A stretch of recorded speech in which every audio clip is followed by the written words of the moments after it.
On parle de la réforme des retraites du gouvernement qui partage, qui clive largement les Français. Bonjour Patrick. Bonjour David. Patrick Artus, chef économiste de Natixis. Et votre idée derrière tout ça, c'est qu'il a fallu faire un référendum, c'est ça, il s'est mal pris le gouvernement. Mais en même temps, c'était dans son programme au président. Il a été élu notamment dans son programme, peut-être pas de manière aussi précise, sur ce système universel à points. Il applique son programme, non? Oui, je crois faut éviter de mélanger plein de questions. Il y a une question tout à fait centrale qui est combien la société accepte-t-elle de dépenser en retraite? Il faut faire un référendum là-dessus pour vous? Oui, je pense que c'est ça. Vous vous rendez compte du sujet? Une fois oui, mais c'est absolument crucial. Parce qu'une fois qu'on s'est mis d'accord collectivement sur ce point, le reste aurait été assez facile. Aujourd'hui, en 2019, la France a dépensé 13,8% du PIB en retraite. Ouais. Les autres pays de la zone euro, à peu près 10%. Bon. Parce qu'il y a plus de capitalisation dans les autres pays aussi. Non. C'est parce que même, je compte les retraites publiques, dont certains pays, ces retraites publiques sont en capitalisation en partie, comme la Hollande par exemple, hein, mais je compte toutes les retraites dites publiques, c'est-à-dire obligatoires. Les gens doivent cotiser, hein, ce ne sont pas des systèmes optionnels. Et donc, ça vient 80% de ce que le niveau des retraites est plus élevé en France. Et 20% de l'âge de départ à la retraite. Hein, mais pour 80%, c'est parce que le taux de remplacement qu'on avait est plus élevé en France que dans la moyenne de l'OCDE. Et la première question absolument centrale, si on veut avoir un débat démocratique sur les retraites, c'est combien la société accepte-t-elle de mettre d'argent, le bon niveau de prélèvement. Voilà, ça veut dire que les jeunes, les actifs, en France, disons, aujourd'hui, l'âge moyen de rentrer dans la vie active, c'est 22 ans. L'âge moyen de la retraite, c'est 62. Donc les 22-62 ans, quelle partie de leurs revenus acceptent-ils de donner pour qu'on paye les retraites? Aujourd'hui, à nouveau, disons 14% pour arrondir. Si on gelait la générosité du système... Qu'est-ce qu'ils répondraient les Français? Je ne sais pas, mais justement, il faut leur demander. Si on gelait la générosité du système de retraite au niveau de 2019, ce n'est pas une prévision du coût des retraites, parce qu'en fait, cette générosité, elle va baisser avec les retraites, avec les réformes qui ont déjà été mises en place. Hein, elle baisse au cours du temps. Si on gelait la générosité au niveau d'aujourd'hui, hein, donc en termes de niveau des retraites, âge de départ à la retraite, règles de durée de cotisation. En 2040, avec le vieillissement, le poids des retraites dans le PIB serait de 18%, hein, avec si on avait la même générosité qu'aujourd'hui. À nouveau, ce n'est pas la prévision de ce qui va se passer, puisqu'on va avoir une baisse des taux de remplacement. Donc, il faut demander aux Français, combien voulez-vous consacrer aux retraites en 2040 ? S'ils répondent 18%, c'est hyper compliqué. S'ils répondent 18%, alors, le travail des économistes consiste à dire les conséquences, je vais y revenir. Mais si les Français disent on est d'accord pour dépenser 18%, et c'est particulièrement les jeunes, hein, nous sommes d'accord pour donner 18% de notre Donc de payer plus qu'aujourd'hui en matière de sociales qui sont de l'ordre de 28% sur les salaires, tout compris, vont augmenter. Hein. On n'a pas de problème de retraite.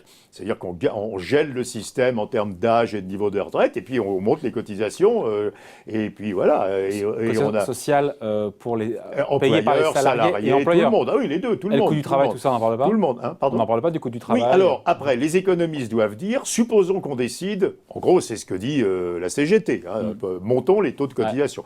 Même Laurent Berger a dit en décembre qu'il fallait peut-être réfléchir à monter les taux de cotisation. Donc, si on fait ça, le travail des économistes consiste à dire essayons que ça soit le moins coûteux possible en termes économiques. Donc, il faut que les jeunes soient d'accord. Parce que si vous demandez aux retraités s'ils sont d'accord, ils vont être d'accord, bien sûr. Hein, donc, il faudrait peut-être faire un référendum uniquement pour les 20, les 22, 62. Consulter les jeunes, d'une façon ou d'une autre. Hein, quand même. Enfin, les jeunes, les 22-62. 22-62. Enfin, les 61 ans, ils sont déjà passés. Enfin, disons, les actifs, il faut que les actifs soient d'accord en disant j'en profiterai moi-même. Deuxièmement... c'est ça leur intérêt, c'est de se dire, si je paye plus aujourd'hui, j'aurai ce système qui sera pérennisé, qui sera équilibré. Mes retraites seront meilleures que ce que je croyais. Et deuxièmement, il ne faut pas financer ça par un impôt qui crée des distorsions, par exemple, qui tue l'emploi.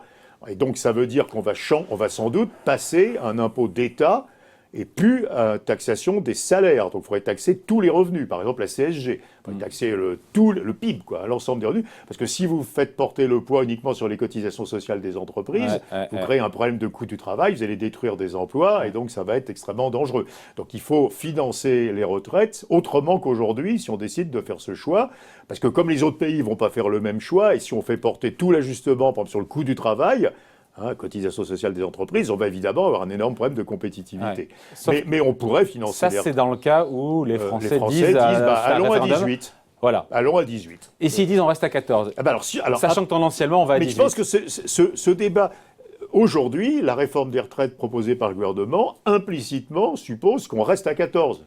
Mais pour rester à 14, quand spontanément on va à 18, ça veut dire qu'il faut faire des efforts. Bon, alors après, une fois on dit on reste à 14, il faut, au lieu d'aller à 18, il faut rester à 14. Sur quel levier on joue alors ? Alors après, dans le système actuel, il y a 3 leviers. Le niveau des pensions. Qui sont le niveau des pensions, qui sont la durée de cotisation et qui sont l'âge minimal du départ à la retraite. Il me semble qu'une très grande majorité d'économistes disent que baisser les retraites, c'est une très mauvaise idée. En particulier, d'abord parce que c'est rompre le contrat avec les retraités, et aussi parce que les jeunes, du coup, vont se mettre à épargner beaucoup en prévision du fait qu'ils auront une petite retraite, donc on aura une chute de la consommation.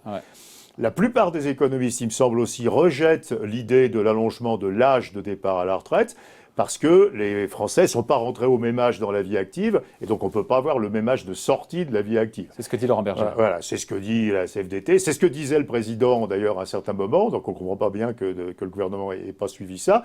Donc il me semble qu'une majorité des économistes disent, dans le système actuel, le bon instrument, c'est la durée de cotisation. Ce qui fait que si on passe à 43 ans, par exemple, quelqu'un qui est rentré à 16 ans sur le marché du travail pourra partir à 59 ans. Sauf qu'avec le système à points, il n'y a plus de trimestre. Si on passe dans un système à points, le seul instrument, c'est le point. C'est le point. Il n'y a aucun autre instrument. Il faut arrêter ces histoires d'âge pivot, d'âge neutre. Le Premier ministre a dit on mettra dans la loi, on gravera que la valeur du point ne pourra pas baisser. Ça n'a pas de sens. En plus, ça ne coûte pas d'argent parce que pour que la valeur du point baisse, il faudrait, si on lisse, le point corrige, la croissance du PIB, il tient compte de la croissance du PIB et tient compte de la démographie. Pour qu'en nominal, la valeur du point baisse, si on ne va pas calculer le PIB année par année, on va prendre par exemple des périodes de 5 ans. Il faudrait que pendant 5 ans, le PIB nominal diminue. Ça ne s'est jamais vu, quoi. Je veux dire, donc la probabilité que le point baisse, elle est très très faible. Sur les réformes, sur les régimes complémentaires, il y a eu une baisse du point. Oui, mais parce qu'on a fait brutalement des choses au lieu de lisser dans le temps. Il y a un précédent. Oui, mais bon, normalement, le point ne peut pas baisser. Mais normalement, c'est le point l'instrument. La vertu de ce régime, de ce système à points, en plus de la portabilité, du fait que je peux changer de métier, etc., je peux arrêter de travailler, je peux recommencer, je peux faire plein de choses, en plus du fait que tout le monde a le même système de retraite, mais la vertu, c'est que chacun fait un choix libre du moment où il prend sa retraite. Donc je sais que si je reste 1 an de plus, j'aurai plus de retraite, c'est gérer ce qui s'appelle en neutralité actuarielle, donc les cotisations que je paye, on me les rend sous forme de retraite, alors qu'aujourd'hui, on n'a pas ça.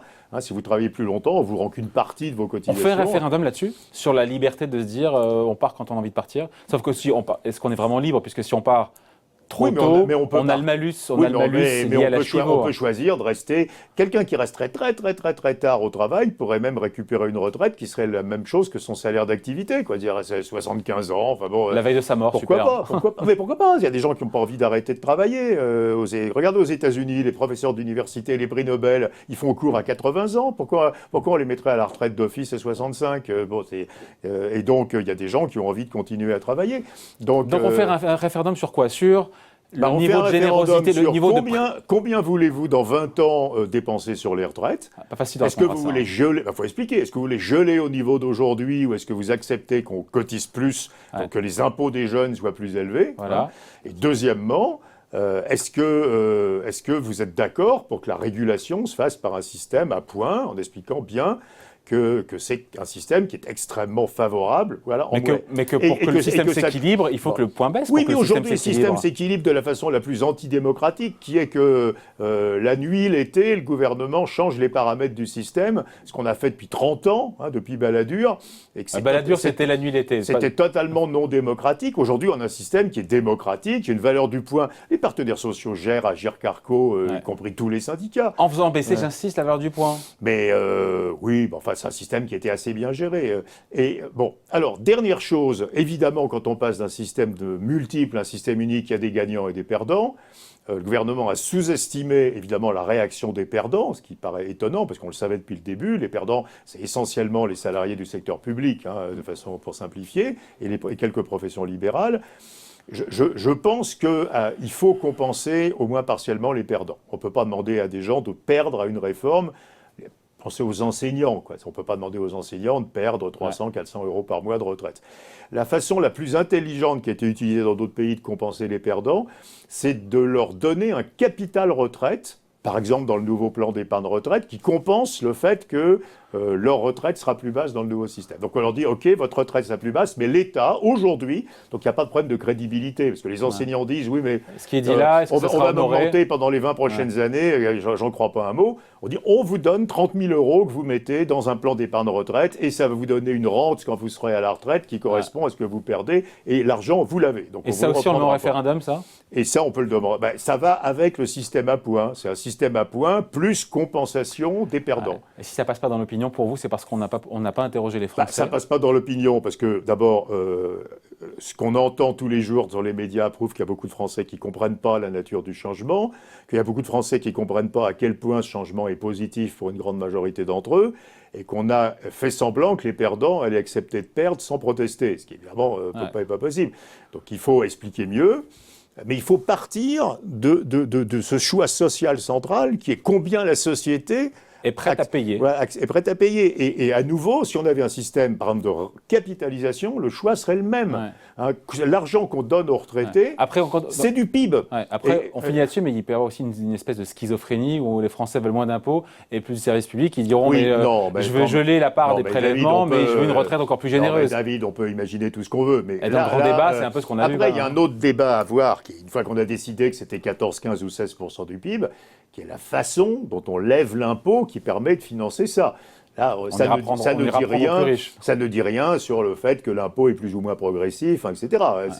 Mais au moins, la société se met d'accord sur la partie de sa production qu'elle accepte de donner aux retraités, qui est un choix social extrêmement important. Il faut faire un référendum sur la retraite, c'était le point de vue du jour. Signé Patrick Artus. Merci Patrick. Merci David.